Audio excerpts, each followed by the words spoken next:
Assalamualaikum dan salam sejahtera. Maklumat sahih jenama dipercayai berita perdana edisi 1-13 Mac 2021. Saya Indri Reza Rohadian dan saya Nurul Hidayah Nawai. Berikut paparan utama malam ini.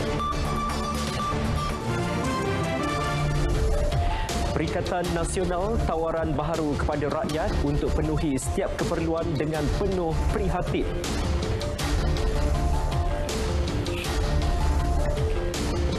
Kompaun RM10,000 terpakai untuk semua kategori PKP mengikut ordinan darurat.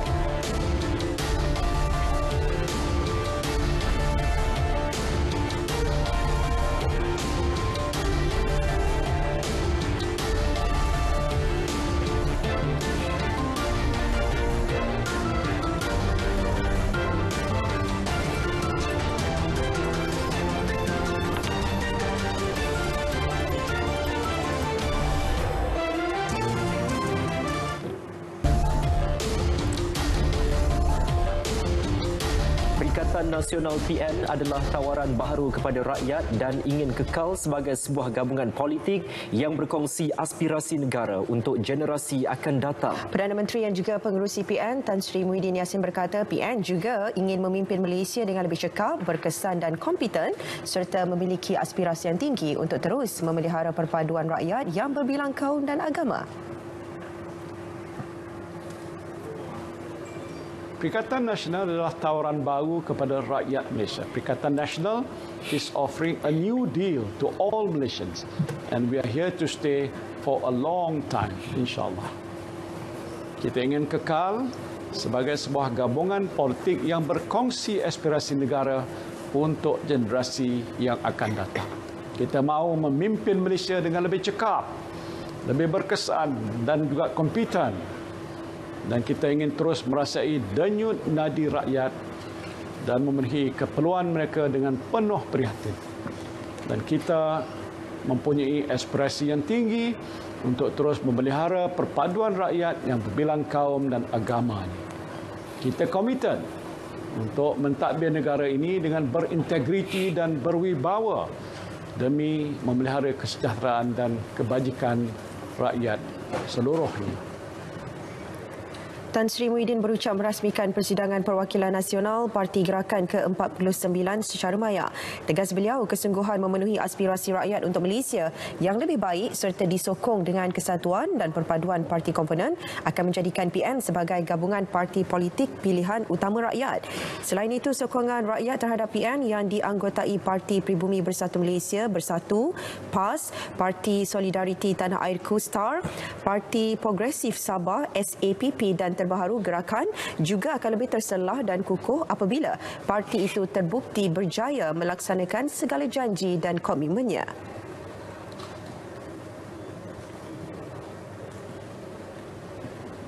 Perikatan Nasional, saudara-saudari sekalian, mempunyai peranan yang penting dalam mewujudkan kestabilan politik, mengekalkan keharmonian rakyat berbilang kaum yang bersatu padu dalam sebuah negara majmuk, menjunjung prinsip tadbir urus yang baik dalam pentadbiran kerajaan dan juga menegakkan kedaulatan undang-undang.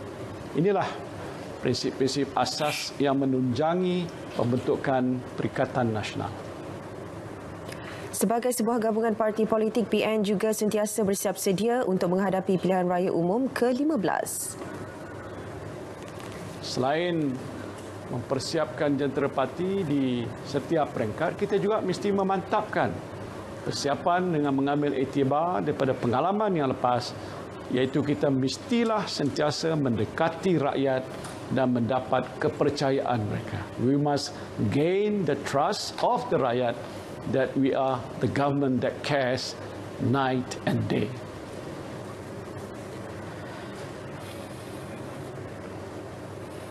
Mengenai penyertaan gerakan ke dalam PN secara rasmi pada 11 Februari lalu, Tan Sri Muhyiddin berkata, parti itu akan memperkukuh PN sebagai gabungan parti politik yang mewakili masyarakat pelbagai kaum, agama dan wilayah di negara ini.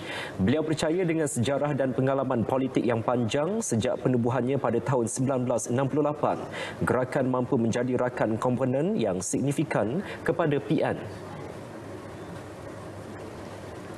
Maka dengan itu, marilah kita bersama-sama merapatkan saf kita, memperkukuhkan gerak kerja kita hingga ke peringkat akar umbi bagi merangka formula yang terbaik demi kestabilan politik negara dan kemakmuran rakyat jelata.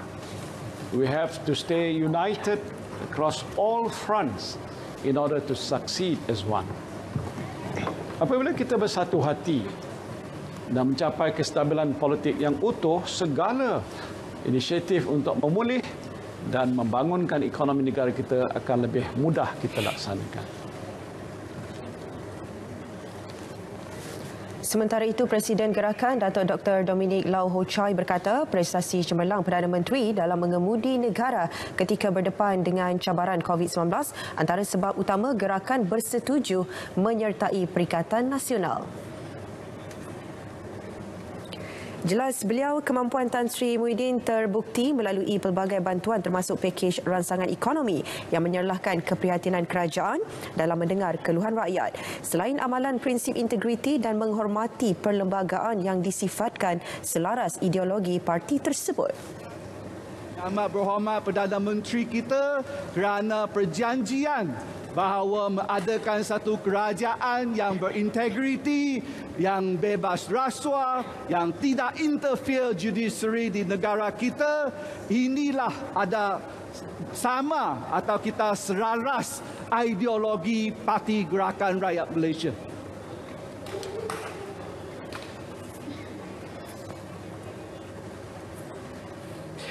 Saudara, selepas dua wakil rakyat PKR iaitu Ahli Parlimen Julau Larry Sung Wei Shen dan Ahli Parlimen Tebrau Stephen Chung Xiao Yun keluar parti itu pada 28 Februari lalu, hari ini Datuk Dr. Xavier Jayakumar pula mengumumkan keluar dari PKR. Beliau yang juga Ahli Parlimen Kuala Langat turut meletak jawatan sebagai Naib Presiden PKR.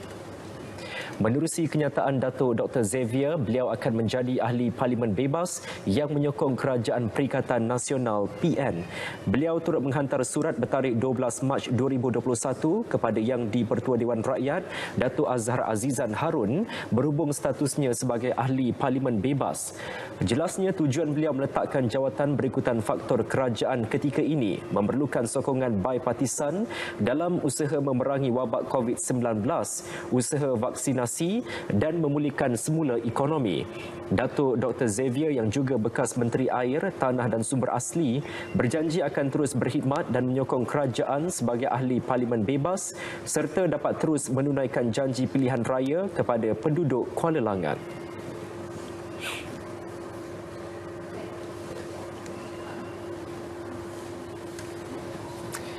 Ya, beberapa lagi ahli parlimen blok pembangkang dijangka mengikut jejak Datuk Dr. Xavier. Ketika mendedahkannya, ahli parlimen Ketereh Tan Sri Anwar Musa menjelaskan mereka ini akan menyokong kerajaan PN. Beliau berkata antara 7 hingga 8 wakil rakyat memberikan bayangan berkenaan.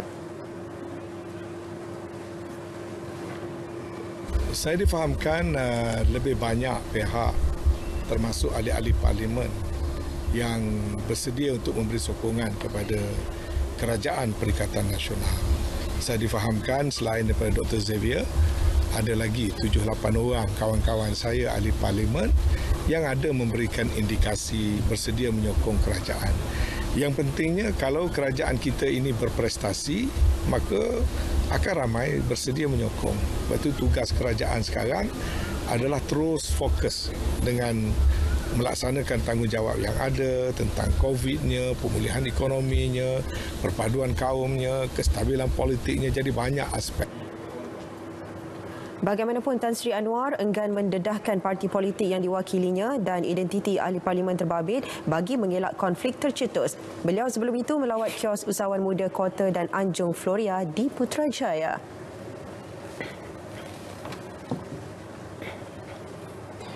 Kompaun RM10,000 mengikut Ordinan Darurat Pencegahan dan Pengawalan Penyakit Berjangkit Pindaan 2021 terpakai untuk semua kategori Perintah Kawalan Pergerakan PKP. Ini bermakna individu yang berada di kawasan PKP, PKPB dan PKPP boleh dikenakan kompaun tersebut sekiranya melanggar prosedur operasi standard SOP kawasan berkenaan. Menteri Kanan Pertahanan Datuk Seri Ismail Sabri Yaakob berkata, orang awam harus faham tindakan polis mengeluarkan kompaun berdasarkan ordinan darurat dan ia adalah untuk keselamatan orang ramai. Datuk Seri Ismail Sabri menegaskan polis tidak mempunyai kuasa untuk mengurangkan jumlah kompaun yang dikenakan. Oleh demikian, individu yang menerima notis kompaun tersebut boleh membuat rayuan di pejabat kesihatan daerah. Mengikut ordinan darurat pencegahan dan pengawalan penyakit berjangkit pindaan 2021, notis kompaun yang dikenakan bagi pelanggaran SOP PKP ialah RM10,000 berkuat kuasa 11 Mac, manakala syarikat yang melakukan kesalahan sama boleh dikompaun RM50,000. Perintah Kawalan Pergerakan diperketatkan PKPD Penjara Tapah dan Kuartus Kaki Tangan Batang Padang Perak dilanjutkan. Ia yang sepatutnya tamat pada hari Isnin ini dilanjutkan dari 16 hingga 29 Mac. Manakala PKPD di Asrama Imperial Government Flat Anjung Tawas Damai Kinta Perak tamat esok. Menurut kenyataan Menteri Kanan Pertahanan Datuk Seri Ismail Sabri Yaakob, PKPD di Penjara Tapah dan Kuartus Kaki Tangan Batang Padang Perak dilanjutkan berikutan. Sebanyak 556 kes positif COVID-19 telah direkodkan daripada 2,660 ujian saringan. Kementerian Kesihatan mengesahkan terdapat 562 lagi baki sampel saringan sedang menunggu keputusan serta masih berlaku penularan kes melibatkan tahanan di penjara itu.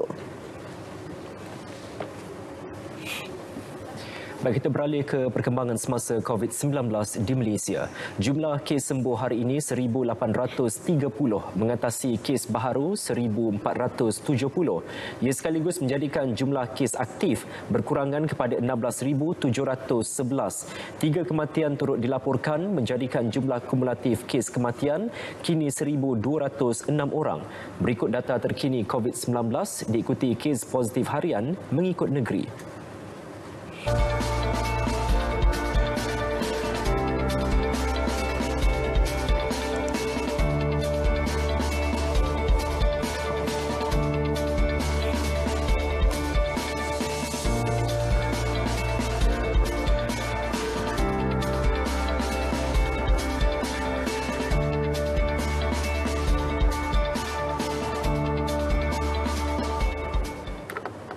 Dua kluster baharu COVID-19 dikenal pasti hari ini. Ia melibatkan tempat kerja di Jalan Mega Cemerlang Johor dan Jalan Pria Kuala Lumpur. Kluster Jalan Mega Cemerlang melibatkan kontak kepada keluarga kepada kes dan pekerja-pekerja sebuah kilang pembuatan makanan yang terletak di Nusa Jaya. Setakat ini sejumlah 54 individu telah disaring di mana 19 kes dikesan positif COVID-19 dalam kluster ini. Manakala bagi kluster Jalan Pria Kuala Lumpur melibatkan sebuah pusat asuhan yang terletak di Taman Maluri. Sejumlah 37 individu telah disaring sehingga kini 10 daripadanya dikesan positif.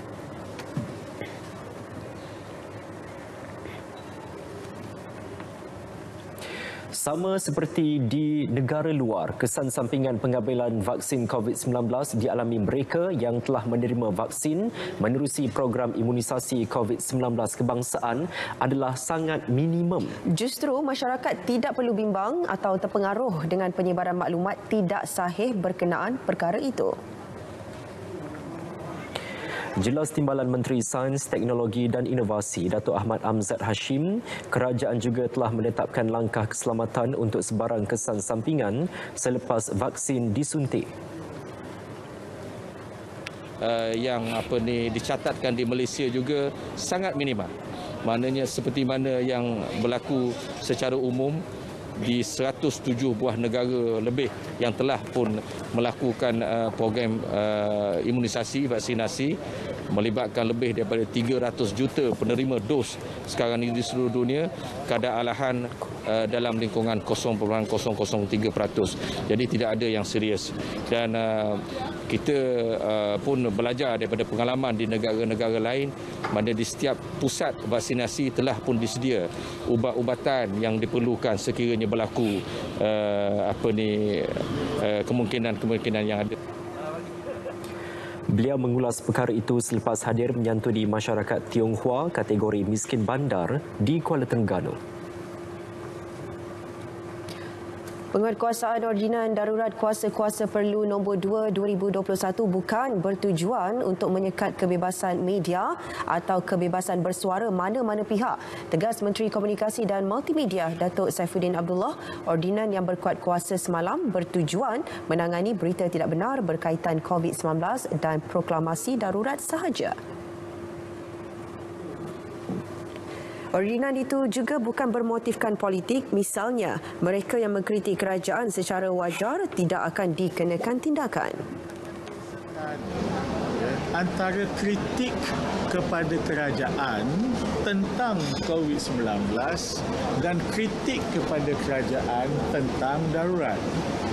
Sebagai contoh, kalau seorang ahli parlimen mengkritik kerajaan PN, mengapa darurat sampai 1 Ogos?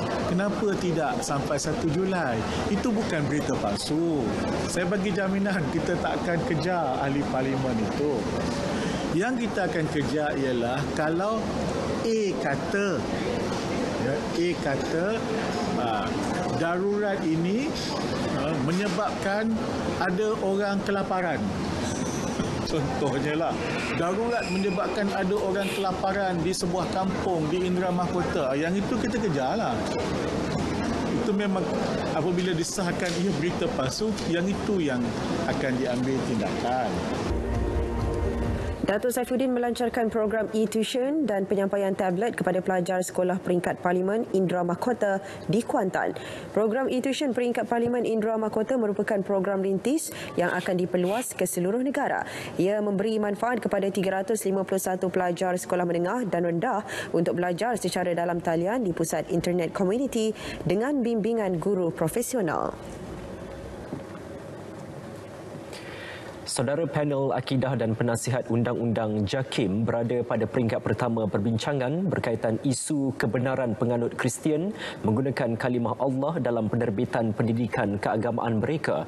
Menurut Menteri di Jabatan Perdana Menteri Hal Ehwal Agama Datuk Dr. Zulkifli Muhammad Al-Bakri, keputusan bertulis daripada pihak mahkamah harus diteliti sebaiknya sebelum sebarang tindakan diambil.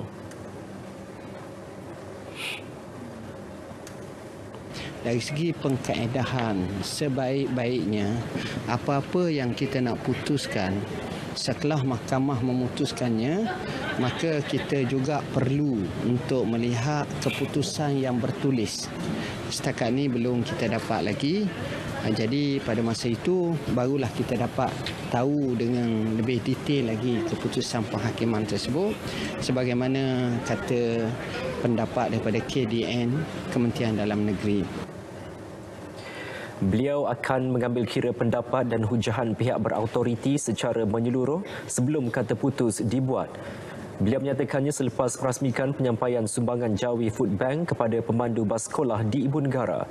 10 Mac lalu, Mahkamah Tinggi Kuala Lumpur memutuskan penganut agama Kristian boleh menggunakan kalimah Allah dan 3 perkataan lain iaitu solat, Kaabah dan Baitullah dalam penerbitan agama itu untuk pendidikan dalam komuniti mereka.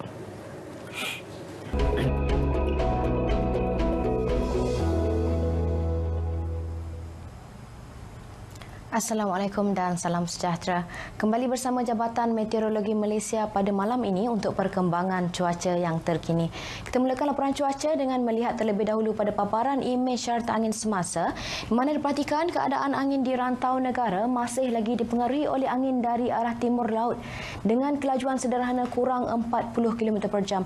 Oleh itu, buat masa ini tiada sebarang amaran terperingkat dikeluarkan oleh Jabatan Meteorologi Malaysia, terutamanya melibatkan kesemua kawasan perairan-perairan di seluruh Malaysia buat masa ini.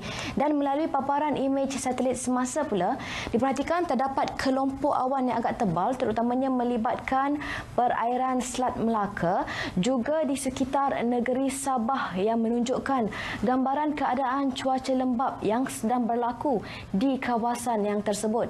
Melalui paparan imej kema radar semasa juga, diperhatikan keadaan hujan lebat beserta ribut petir yang berlaku sejak dari petang petang tadi masih lagi sedang berlaku, terutamanya melibatkan bahagian pedalaman negeri Perak, negeri Selangor, negeri Sembilan dan juga melibatkan bahagian barat negeri Johor yang dijangkakan akan beransur reda dalam tempoh sedikit masa sahaja lagi. Di negeri Sabah dan juga Sarawak pula, keadaan hujan lebat kini lebih tertumpu melibatkan bahagian tengah dan juga limbang negeri Sarawak, bahagian pedalaman, pantai barat dan juga sandakan negeri Sabah yang dijangkakan masih lagi boleh berterusan sehingga ke lewat malam nanti. Dan juga fasa peralihan monsun dijangka akan bermula pada 16 Mac ini dan dalam tempoh tersebut kejadian ribut petir, hujan lebat beserta angin kencang boleh berlaku terutamanya pada waktu petang dan juga awal malam di sekitar bahagian pedalaman dan juga pantai barat Semenanjung, barat dan juga tengah negeri Sarawak serta melibatkan bahagian barat negeri Sabah yang berpotensi menyebabkan kejadian banjir kilat dan juga kerosakan struktur yang tidak kukuh. Oleh itu, orang awam diminta untuk lebih berwaspada dan juga sentiasa peka dengan keadaan cuaca semasa dalam tempoh tersebut. Baik, ini sahaja ramalan cuaca yang dapat saya kongsikan pada malam ini. Untuk mendapatkan maklumat cuaca yang lebih terperinci, anda boleh layari laman sesawang kami di www.met.gov.my. Sekian sahaja dari Jabatan Meteorologi Malaysia. Saya Atikah Marzia. Assalamualaikum dan salam sejahtera.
Kembali. Beras pulut hasil tanaman ahli pertubuhan peladang kawasan PPK Langkawi akan menjadi produk signature khusus pulau berkenaan setelah ia berada di pasaran tidak lama lagi. Pelancaran jenama pulut legenda disempurnakan Menteri Pertanian dan Industri Makanan MAFI Datuk Seri Dr. Ronald Kiandi pada Majlis MAFI Prihatin di Langkawi. Wartawan Muhammad Najib Masyur ada laporannya. Projek tanaman beras pulut yang dikenali dengan jenama Pulut Legenda mula dilaksanakan pada tahun 2019 melibatkan seramai 326 peserta dengan peruntukan sehingga 20 juta ringgit. Pada masa ini, ianya membabitkan kawasan seluas 540 hektar ditanam secara berfasa yang turut merangkumi Kampung Ulu Melaka, Padang Lalang dan Air Hangat. Kejayaannya ketara apabila mencatat peningkatan hasil daripada 1.1 tan per hektar bagi musim pertama 2019 kepada 3.89 tan pada musim kedua tahun 2020. Peningkatan dari segi yield hasil daripada tanaman projek padi pulut di Pulau Langkawi. So tentu sekali banyak keperluan yang diperlukan. Umpamanya pemelukan pengujudan pembinaan kilang padi di Langkawi ini yang bukan saja untuk projek padi pulut ini tetapi dia ada padi sawah padi yang lain itu dan saya difahamkan bahawa MAFI akan meluluskan peruntukan untuk membina sebuah kilang padi yang dipohon oleh PPK Pulau Langkawi. Selain menjadi produk signature, projek Pulut Legenda juga secara tidak langsung dapat membantu meningkatkan pendapatan pesawat terlibat. Sekaligus bakal mengurangkan kebergantungan negara kepada beras pulut import pada masa hadapan. Ini menunjukkan yang kita ini akan produce banyak beras pulut dan kita juga berusaha untuk buka kilang beras pulut di Langkawi. Jadi kita nak promote juga nanti dijadikan oleh-oleh untuk pelancong yang datang ke Langkawi beli pack beras pulut legenda dari Langkawi. Itu salah satu cara kita nak promote, kita nak pertingkatkan ekonomi orang Langkawi. Usaha ni tahun 2019 sampai tahun 2020, no. Jadi boleh ambil tengok tu lah. Jadi kerajaan buat guni ni bagus lah, terima kasih lah, no. Suka lah apa kita lagu-lagu mesin apa semua dia keluar. Pada benar apa keluar. Kita pergi jaga ayam dengan mesin rumput tak patah. Itu ya. Tanah padi pulut ni maklumlah padi pertama ni kami tak yakin lagi. Kami jatuh teruk sikit. Musim yang kedua meningkat. Musim yang ketiga meningkat lagi. Alhamdulillah. Mana PPK Kaman apa tolong bantu kami dengan Mardi Tania. Semua mereka tu bantu kami. Perancangan pengembangan projek seumpamanya ke kawasan lain yang berpotensi akan diteliti berlandaskan kejayaan projek rintis padi pulut legenda di Langkawi ketika ini. Fokus utamanya adalah kepada golongan petani. Hal ini kerana semua aktiviti pertanian dan juga kerugian dalam sektor ini semakin berjaya dan dapat diatasi. Diperkukuhkan pula dengan Langkawi yang mengeluarkan beras padi pulut sendiri, kini dijenamakan sebagai pulut legenda yang mana ianya dijangka dapat menembusi pasaran tempatan dan menjadi salah satu ikon dan identiti baharu di bumi Langkawi. Muhammad Najim Masur, Berita RTM.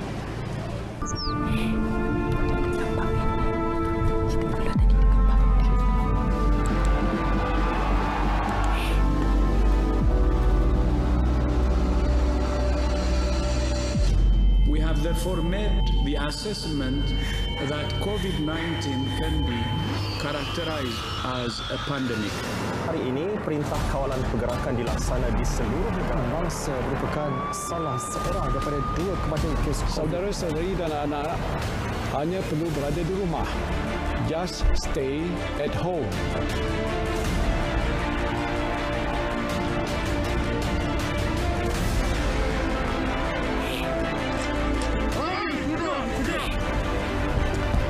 Kami sudah bersedia. Kami sudah bersedia. Kami sudah bersedia. Kami sudah bersedia. Kami sudah bersedia. Kami sudah bersedia. Kami sudah bersedia. Kami sudah bersedia. Kami juga sudah bersedia. Ambo sedia ke? Saya sudah bersedia. Saya sudah bersedia. Saya sudah bersedia. Saya pun sudah bersedia. Kami sudah bersedia. Dan kami semua juga sudah bersedia untuk menerima vaksin COVID-19.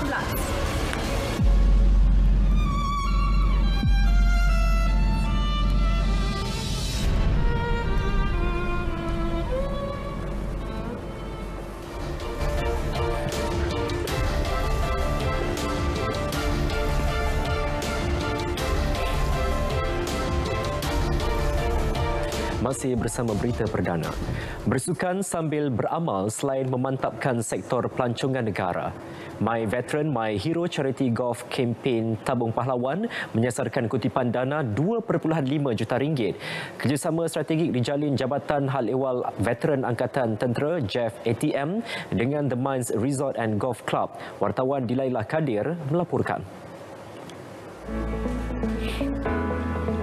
Penganjuran kempen Golf Amal bertemakan They Fight For Us, We Fight For Them bermula hari ini hingga 15 Disember 2021.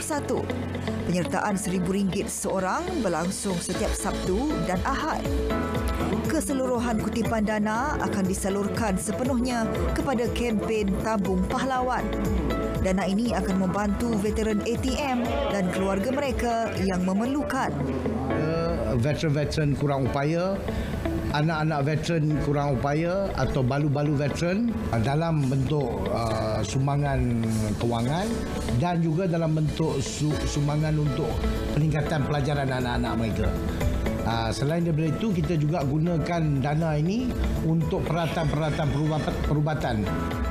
Individu berminat boleh membeli voucher dengan melayari laman web Tertera.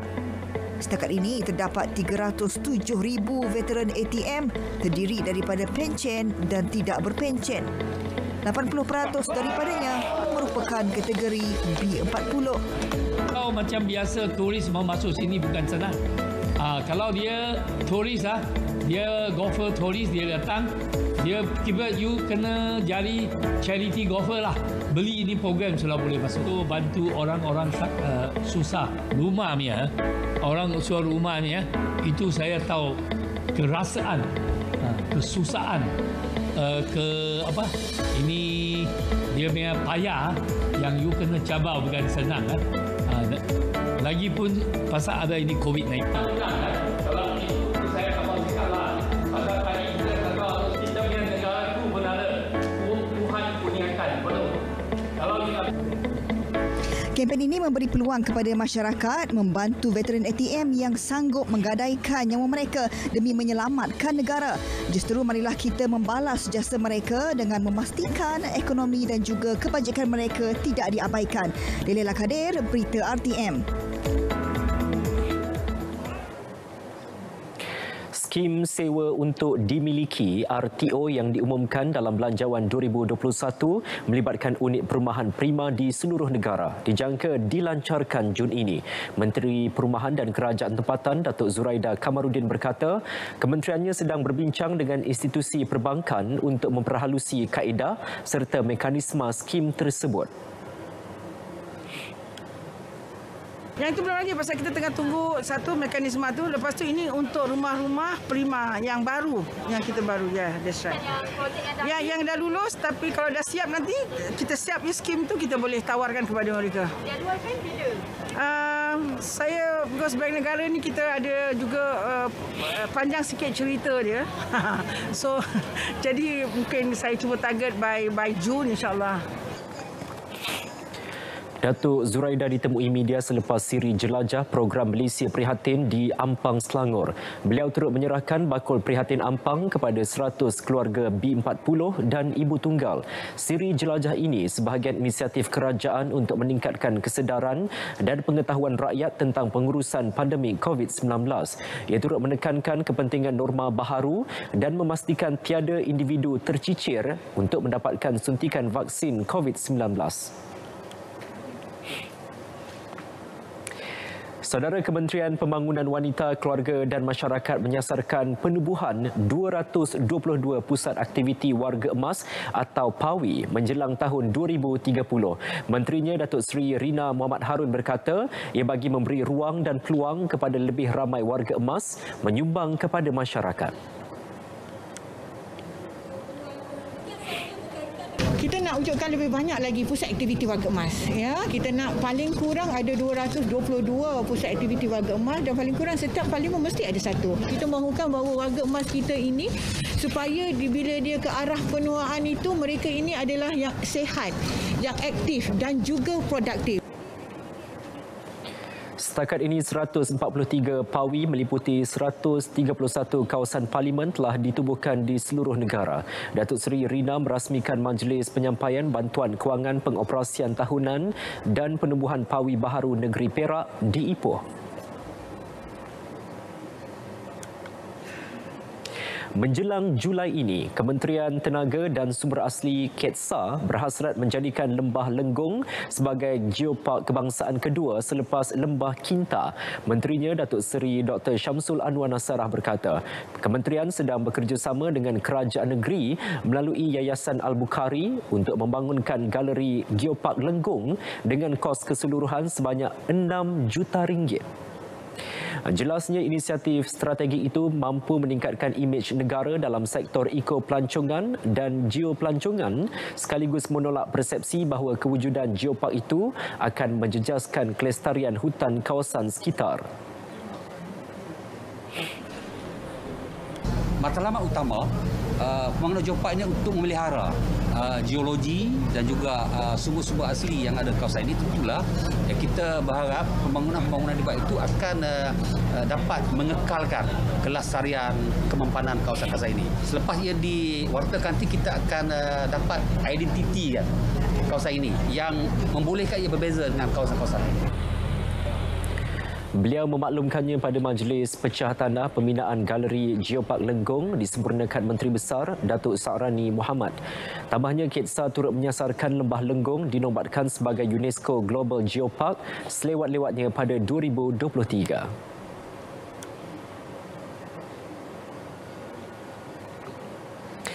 Saudara, sebentar tadi telah masuk waktu solat fardu Isyak bagi wilayah Persekutuan Kuala Lumpur dan kawasan-kawasan yang sewaktu dengannya. Selamat menunaikan solat Isyak.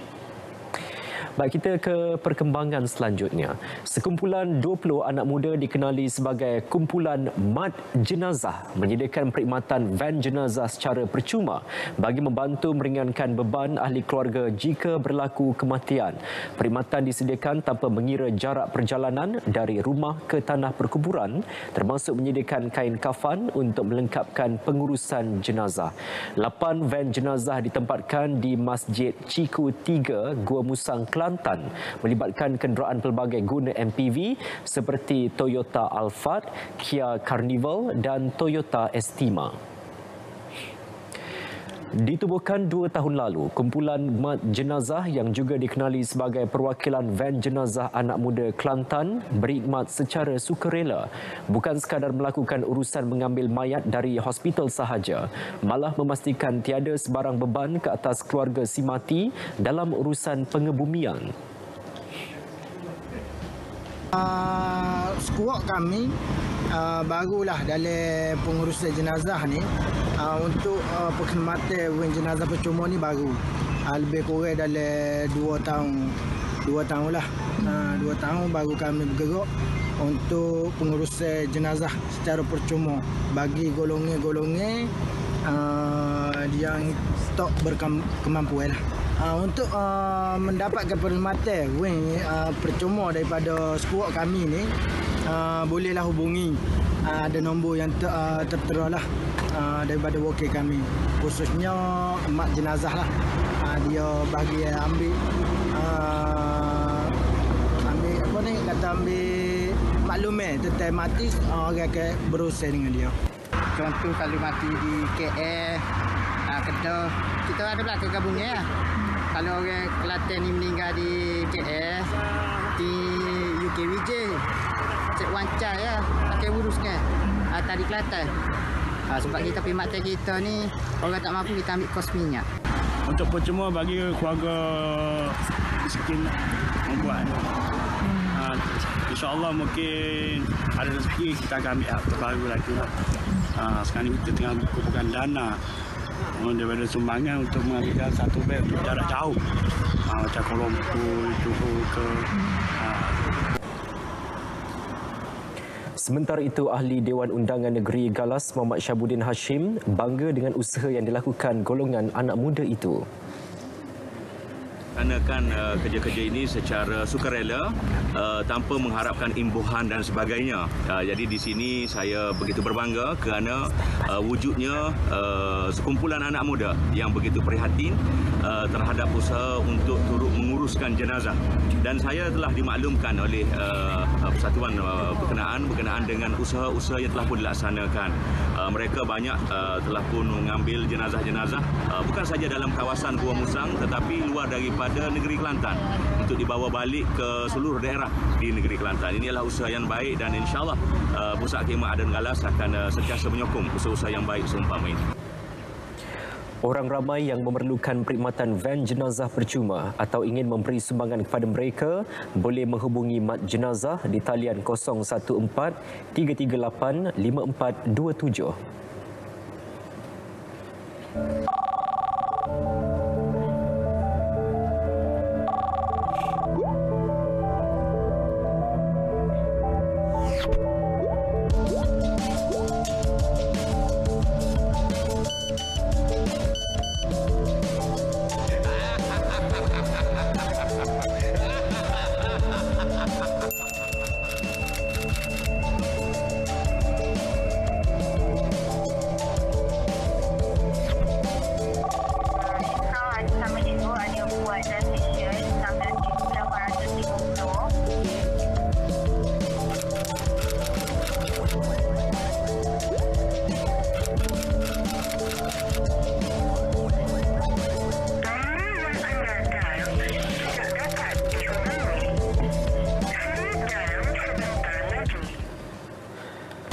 Baik saudara, seterusnya kita ke segmen sukan bersama rakan penyampai Azamuddin Hussein. Silakan Azam.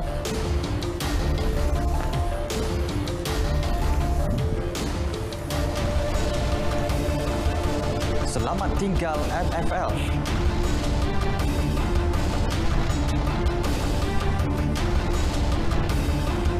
Helang Merah akan bangkit.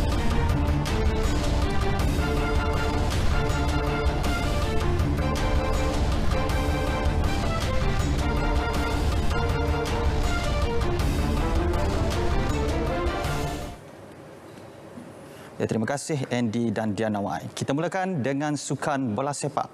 8 muka baharu dipilih memegang jawatan dalam barisan kepimpinan Persatuan Bola Sepak Malaysia FAM bagi penggal 2021 hingga 2025. Kesemua muka baharu tersebut melibatkan 1 kerusi timbalan presiden, 2 kerusi naib presiden, 4 kerusi ahli jawatankuasa eksekutif dan 1 kerusi exco wanita. Keputusan itu diumum pada Kongres FAM kali ke-57 yang berlangsung hari ini.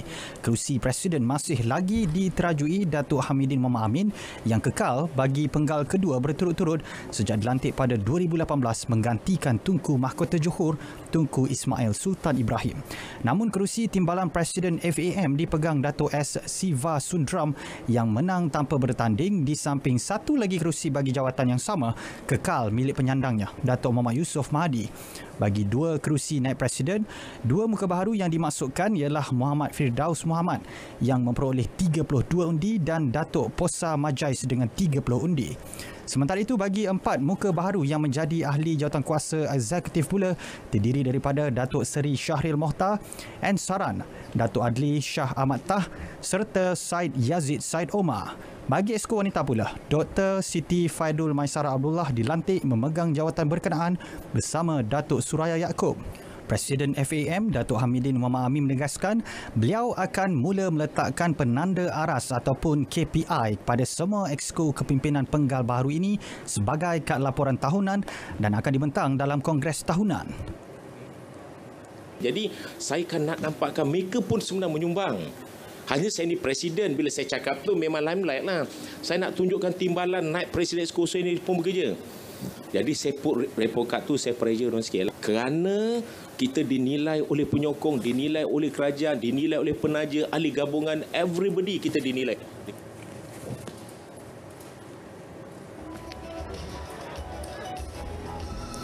Dalam perkembangan berkaitan, Datuk Hamidin Muhammad Amin membuat keputusan mengejut untuk melepaskan jawatannya sebagai Presiden Liga Bola Sepak Malaysia MFL dalam masa terdekat. Keputusan tidak terduga itu dibuat setelah beliau membuat pertimbangan sebaik mungkin selain mahu memberi tumpuan penuh kepada FAM.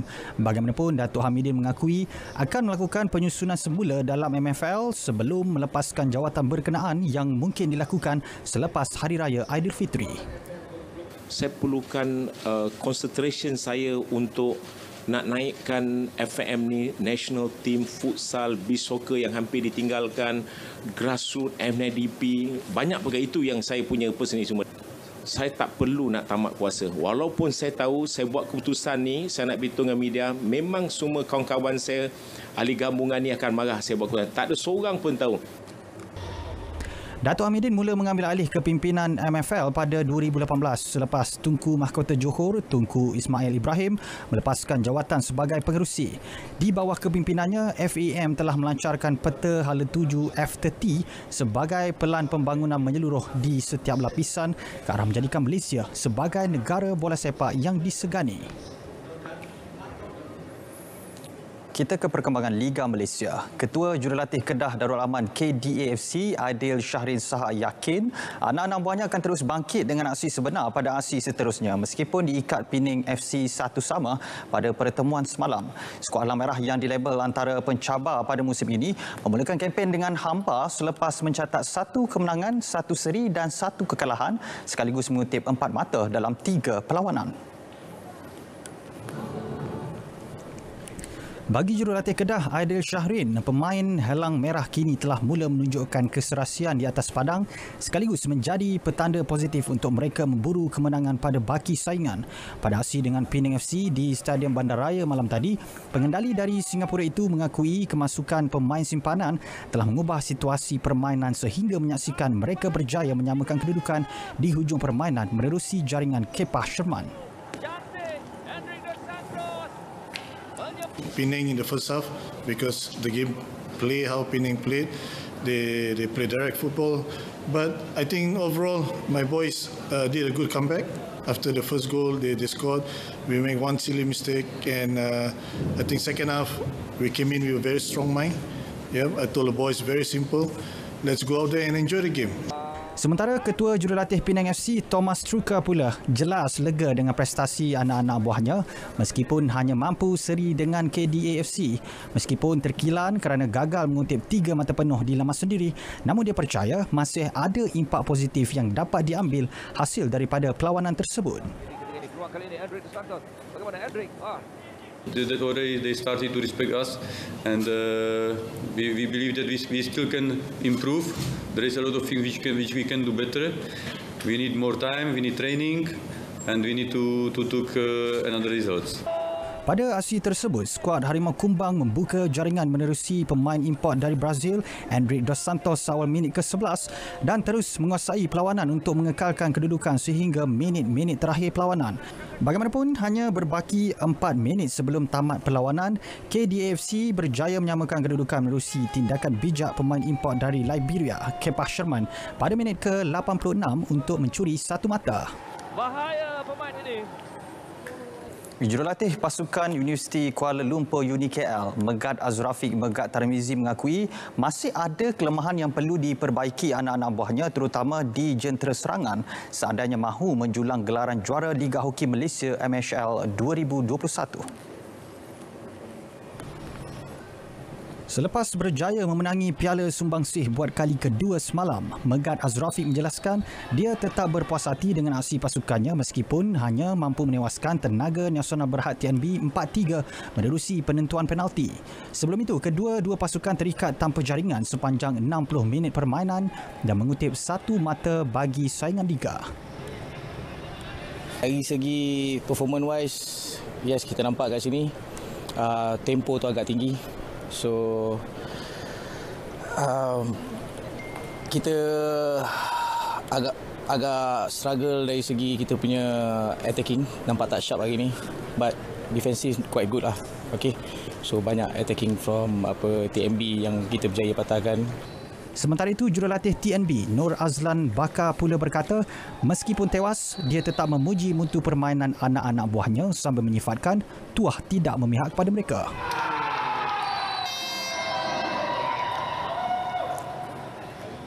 Untuk saya puji kesungguhan pemain, dia punya fokus, dia orang punya kemahuan dia untuk cuba menang game ni. Tapi yalah, bukan rezeki kita untuk menang Piala Sumbangsih untuk tahun ni lah.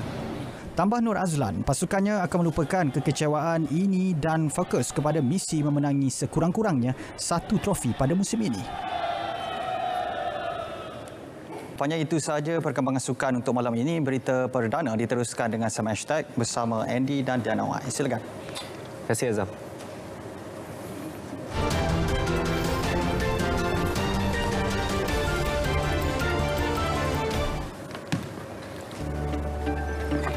Menerusi video yang dikongsikan di akaun TikTok, kelihatan 2 wanita sedang asyik menjamu selera. Namun secara tiba-tiba muncul kelibat seekor kucing yang turut memerhatikan mereka makan. Lebih menghiburkan hati, kucing tersebut sanggup berdiri sambil melihat kedua-dua wanita itu makan. Gelagat lucu kucing ini turut menarik perhatian ramai di mana rata-ratanya terhibur dengan ragamnya. 10 tahun lalu, tsunami besar telah melanda Jepun, namun masih ada lagi beberapa mangsa yang belum dijumpai sehingga kini. Walaupun peristiwa sudah 10 tahun berlalu, seorang suami setia mencari jasad isterinya yang masih lagi belum dijumpai. Yasuo Takamatsu berusia 64 tahun mula mendapatkan lesen menyelam pada tahun 2013 selepas 2 tahun melakukan misi pencarian dalam mencari isterinya di daratan. Yasuo telah melakukan misi menyelam setiap minggu hampir 400 kali dan masih lagi berterusan melakukannya. Bukan sahaja perpisahan dengan manusia, malah perpisahan dengan haiwan juga boleh menjadi satu saat yang menyedihkan. Inilah yang dialami oleh pakcik ini yang terpaksa menjual lembu kesayangannya sehingga video perpisahan mereka mengundang sebab pada penonton. Pakcik tersebut dilihat menangis teresak-esak ketika mengucapkan selamat tinggal. Video ditonton hampir 7 juta penonton.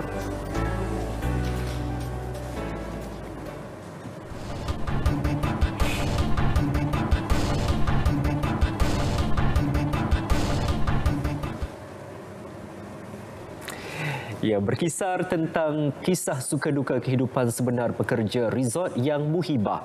Drama bersiri Resort Kasih Bunga Raya bakal menemui penonton Isnin ini di TV1. Drama itu diterbitkan bersama Ari Zuhari Production and Nak Studios. Membawakan genre komedi, Resort Kasih Bunga Raya dibintangi ramai pelakon handalan, antaranya Roy Azman Mustaqim Bahadun dan Tash Yong. Dalam setiap episod, penonton akan dihidangkan dengan pelbagai adegan menarik termasuk penampilan artis terkenal.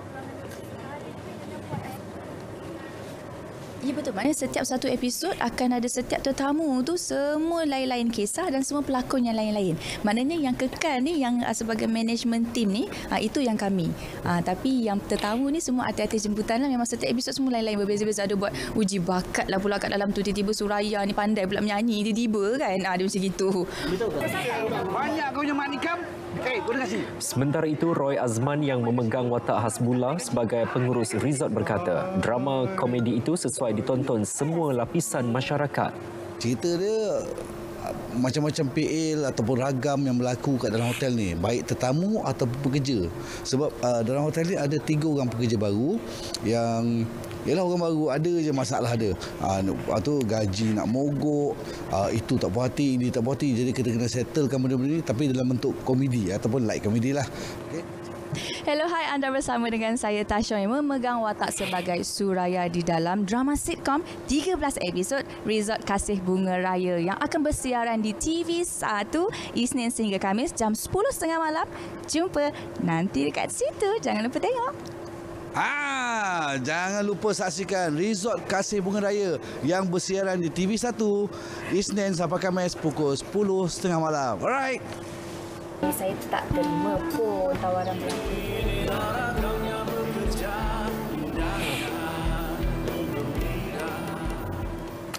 Baik saudara, berita perdana edisi Sabtu 13 Mac 2021 berakhir di sini. Daftar di MySejahtera untuk janji temu vaksinasi COVID-19 yang akan diberikan secara berperingkat mengikut fasa kelayakan. Lindung diri, lindung semua dan terus patuh SOP yang telah pun ditetapkan untuk putuskan jangkitan COVID-19.